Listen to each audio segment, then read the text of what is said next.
ketahui bersama bahwa Stadion Kudurundeng Melabu selain 6 program studi yang sudah mendapat izin, insya Allah 3 program studi lagi sudah masuk proposalnya ke Menteri Agama, yaitu program studi pendidikan bahasa Inggris, dan ini sudah mendapat nilai 70, program studi pendidikan fisika, dan program studi perbankan syariah.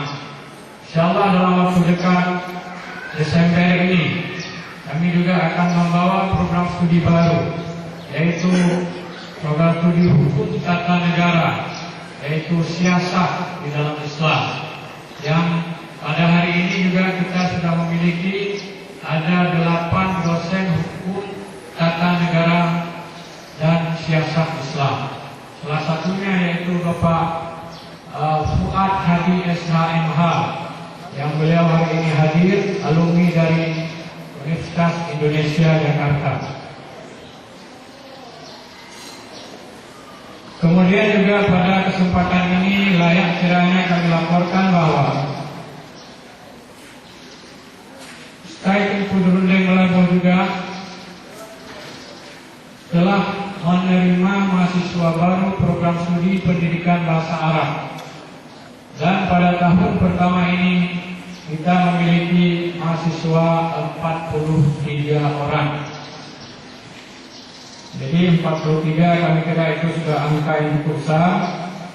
Dengan hadirnya program studi pendidikan bahasa Arab ini, Bapak dan Ibu sekalian, Ketua Yayasan, Bapak Bupati dan hadirin dan hadirat yang dirahmati Allah, otomatis secara konsekuensi akademik kita juga wajib membuat jurnal Arabiyah, program studi pendidikan bahasa Arab.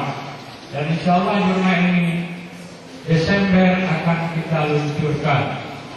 Alhamdulillah, berkat kekuatan Stadion Kudurundeng Melabu di bidang akademik, yaitu penelitian dan jurnal ilmiah, yang hari ini sudah memiliki 4 jurnal.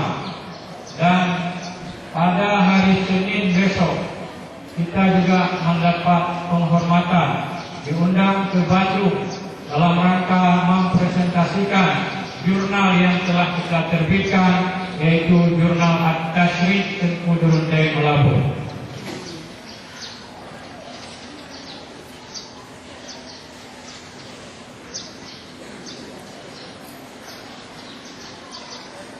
Bapak Ketua Yayasan, Bapak Bupati, hadirin dan hadirat yang dirahmati Allah Subhanahu wa Ta'ala, dalam tahun 2011 Stadion Kudurundeng juga mendapat yang baik itu tetap kita pertahankan. Apalagi pada kesempatan wisuda yang ke-9 kali ini hadir Bapak Rektor IAIN, yaitu Profesor Dr. Farid Wajidi Ibrahim MA, hadir Bapak Bupati Pak Haji Teku Alai Desa, hadir Ketua Yayasan, dan hadir Tunku Muhammad Faisal Amin. Mudah-mudahan setelah acara ini